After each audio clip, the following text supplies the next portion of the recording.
I am an online WGU Western Governors University student. If you're not familiar with my channel, please feel free to look around. I also have an Etsy shop as well, and I usually keep it in the description below. But today I'm going to go over how to stay focused this summer. I'm really excited to share with you some things that you can do to be successful, especially during the hot season. I'm also very passionate about inspiring you with tips for staying focused, motivated, but also staying cool with mental and physical health. WGU is notorious for being a great program. I cannot stress it enough how an amazing program it is, and I love being in it. But also because many students are accelerators, meaning they stay in school year round. So including the summer months. So summers can be very challenging because as students, everyone around us is either going on vacation or maybe the kids from like public schools are out and they're at home. Teachers are on break. There's so much going on that it can make it very difficult for you to stay focused. Sometimes procrastination happens, or you do too little or do too much and you have burnout. So today I'm going to be talking about some things just to kind of help you stay focused this summer. And these are the things that are going to I'm going to be talking about. So creating a study space, setting goals. What does my summer schedule kind of look like? Tips for traveling, how to stay motivated, organized, what to do if you've got kids at home, how to monitor your progress, attending those cohorts or live sessions, as I like to call them. And also have some summer activities, some summer ideas that you can do with kids, without kids, and some free resources. All of the graphics that you're going to see today are the free resources that I will be making available to you until August 4th. The items that are not going to be free after August 4th are going to have like a watermark on them, but the other stuff isn't. So, but these are all going to be accessible to you in the description below. So let's get started. So creating a study space. My study space typically I have like a desk and I have like some wall stuff where I've got quotes and places to put my stuff. I've got a calendar that's specifically for my calendar for school. I've got like a little whiteboard, just a small one. And I've got like lots of pens and lots of binders and folders. I try and keep my study space clean. I do notice that sometimes I need to kind of like tie it up. So either after a course or after like a semester or term, I'll kind of just like clean it up a little bit to make it kind of look nice. This right here is my study plan. I will have this for you as well. And I also have how to create like the steps, how to create your own study plan and what my process looks like. It's very simple. I just take the pre-assessment and I kind of create like a plan to help me study for the OA or the objective assessment. So setting goals, I highly recommend setting goals. I used to be a terrible goal setter, like a terrible one. I would set goals and I'd never finish them. I recommend setting SMART goals. Now, WGU has talked a lot about SMART goals, whether you went to the WGU Academy or you transfer courses and now you're in the program. So SMART goals, if you don't really know what they are, SMART stands for specific, measurable, achievable, relevant, and time-based. And you want your goals to be all 5 of those things. You want it to be challenging, but you don't want it to be too far out that you can't reach it. You want to be able to have like an end date or a goal date that you want to complete this. You want it to be specific. You want to be able to track it as well. So that's what basically a SMART goal is. So I recommend setting goals, and I have some graphics as well that you can kind of use to help set you weekly goals or monthly goals. I also recommend celebrating all of your wins, whether big or small, because that's just very important. So just whether you're celebrating, maybe you've passed a course or maybe you've you passed a task, whatever it is, just celebrate that, because that's really important for motivation as well. Self-reflect often. Sometimes I usually do like a weekly reflection, sometimes monthly, but self-reflect often. If you're able to do it daily, that's fine. Sometimes I don't fit daily well into my schedule. So usually on Sundays, I do like a Sunday reset, and that works for me. But you may be different. So also something you could do, you could include self-care activities as well. And you could also include like a vision board as well. I'm currently working on mine, so that's why I didn't post a picture of it, but I recommend this one as well, just to see where you might be headed at the end of summer. Okay, and so study schedule. Manage your time wisely. You have to have good time management, just like you did for the fall, spring, and winter seasons. You definitely make sure you have one for the summer as well. Ask yourself where do you want to be at the end of the week or the month or with this course? Where do you see yourself in your school journey at the end of the summer? Hang a vision board where you might see it or in your designated study space, and that's a great place for it. It's also vital not to just set school goals and a school schedule, but it's also important to include your mental and physical health. And I cannot stress this enough. Please use some self-care ideas to really get you going. During the summer, I like to unplug more. I usually join like my summer reading program at my local library. Really just helps me to read more books. I do a lot of journaling as well. And I create like a summer music playlist. This is kind of like my playlist that I use to listen to when I do study or work through a course.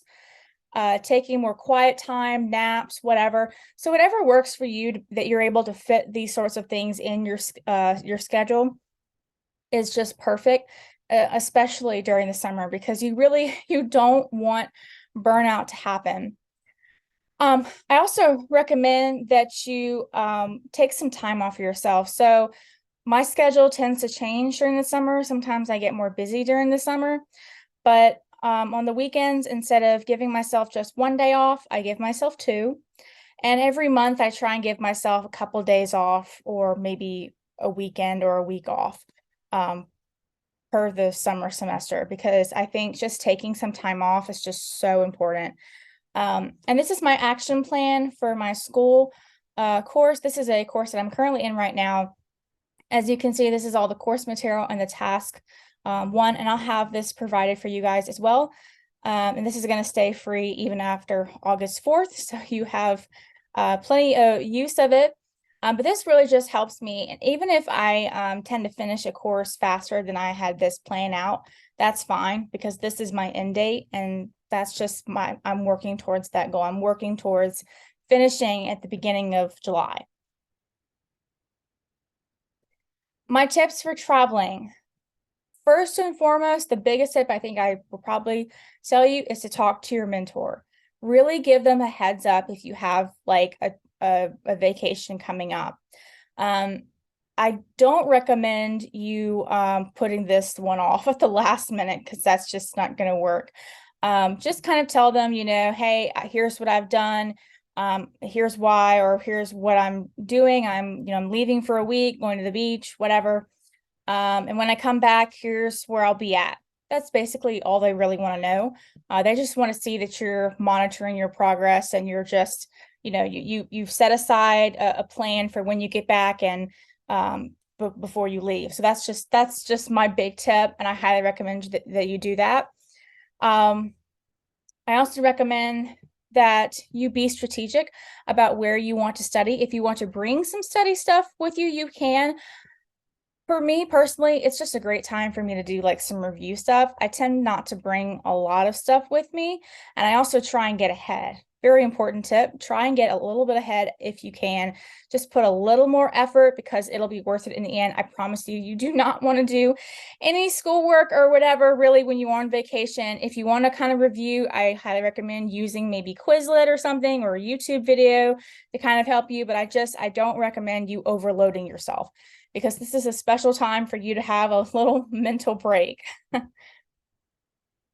Okay, this is all about school tips for summer tips for, if your kids are out of school. If you don't have kids, you can just fast forward this. But if you do, I just have some tips that if you haven't tried yet, maybe you'd be willing to try this out. Be strategic about where you study. So find spaces to review the park, local activities, library, etc. Your schedule should be kind of flexible and it should really include you and your kids' needs. And really accommodates you and your kids. Maybe you have kids that have got a different age range. Maybe you have a 5-year-old and an infant, or maybe you have a 12-year-old and a 4-year-old. So really just accommodate the schedule for you and your kids. Just really, really important. And let it be flexible. Life happens and stuff happens. And let me tell you, you really have to change your schedule around and figure out when's a good time for you to study as well. So make sure it's kind of flexible. Maybe Mondays and Wednesdays you're able to study in the mornings, or Fridays you're able to study in the evening or afternoon. Just make it really work for you. And take advantage of those free resources. Encourage them in summer programs. Your local community will have lots of stuff going on. Usually they have lots of stuff going on for kids and families. Your library, again, is a big help. Maybe take them swimming or bowling or whatever. And this is really important because you can also make time for fun for yourself. This allows you to take some brain breaks and hang out with your kids as well. Just take advantage of all that free stuff. And something else I recommend too is just kind of studying together. Maybe if your kids are old enough, maybe you can tell them why you're studying, or maybe they already know. And your kids is like your biggest motivation to finish school. I understand. So study together. Help them get ready for the next grade, whether that's online resources or hands-on resources, or just some arts and crafts or something. Just, kind of work together. Maybe you both can be at the kitchen table working together for 30, 45 minutes. They'll see you working, that'll motivate them, and you can see them working, and that'll motivate you, right? So just study together is always helpful. Never really hurts either. And also encourage that independence. So let them occupy themselves, have that reading hour or quiet time for, taking advantage of that. If your kids take naps, try and take advantage of that as well. If you can also study close by to them, need be, maybe outside, or maybe if they're in the living room or whatever, have them do some household chores if they're old enough to do that. Set expectations, that's important too. Help them kind of follow a consistent routine. Schedule should be flexible. If there are some changes, you obviously want to let them know that, of course. And then screen time use. Totally up to you what you do with it. But while they're watching some screen time, it never really hurts. You can attend a cohort, or you can get some extra time in. So really just take advantage of your time, because time is so valuable. Sometimes I wish there were more hours in the day, to be honest, because time just goes by so fast, and you really have to manage it really well, especially if you have kids in the summer. And use that dedicated area as well. My last tip, if you have kids, learn to say no. And I don't mean saying no to your kids. I mean saying no to other priorities, because in the summer, your kids, your work, your school, your home will kind of be more of a priority than everything else. And I've learned I can't really take care of other obligations without those three things really coming first, right? So learn to say no to maybe a family gathering or whatever, because those priorities really come first, especially during the summer, especially since your time is so valuable to you. So staying motivated, use your goals, use the roadmaps. I'm going to show you mine in just a second. Learn about the next course. You may not be able to like really learn about it. You can ask your mentor. I recommend you being in some sort of like WGU Facebook or social media group, because studying online, while it's great, it can kind of lack you to have that social interaction with other people. So if you're in a group with someone on Facebook or social media about WGU, then you can learn about the next course from the people who are in that group, or maybe some friends of yours who've already taken that class, and they can kind of, help you get ready to take it. And set habits and reward yourself. I call these mini goals, and I try not to do too many at once for within a week or a month. I've seen people that set like 5 or more, and I think that's just too many, too much. So I usually set like under 5, maybe 3 or 4. Drinking water, exercising, eating healthy is basically my habits, and getting enough sleep. And there's 4 for you. So using all of these things can definitely help you to stay motivated. And staying organized, as I said, always have your goals nearby. I use motivational quotes to kind of keep me organized as well. I have like some desk organizers as well. I try and organize my desk, as I said, a weekly or monthly basis or term basis. Use whatever you wish really to keep up with all your stuff. I have like a file folder notebook where I keep my current class in, and when I'm finished with it, I put it in a different file folder, and that just kind of moves it along, kind of keeps it flowing and really organized. I highly recommend having some sort of planning system, whether it's digital for you or hands-on. I don't recommend you spend a lot of money on this. I do have a digital Notion planner template if you'd like in my Etsy shop, and I'll link it below for you. I think it's like $5. I didn't really want to make it too expensive for you guys because I am all about budget-friendly stuff. And to be quite honest, a planner should never be more than $10, $15. That's a little much for me. So use whatever you really want to, of course, whether you are a digital or hands-on person, completely up to you. But if you don't have a planner, I'm going to tell you, you won't be able to track your progress, and you definitely won't be able to stay motivated or organized this summer. You can also use your degree plan. This is my degree plan at the moment. It is. I'm sorry. This is my degree plan at the moment. And I highly recommend that when you go to your WGU dashboard, this is what it will look like. You just click on degree plan, and this will kind of pop up for you. And if you're already in the program, then you know what I'm talking about. All right, so roadmaps. This is one of my roadmaps that I have right now. This one is for my teaching certification. There's watermarks on it right here, but these are all the things that I'm having to do on the side while getting my bachelor's degree, which I think is important for you to have, because while getting your bachelor's degree is so important.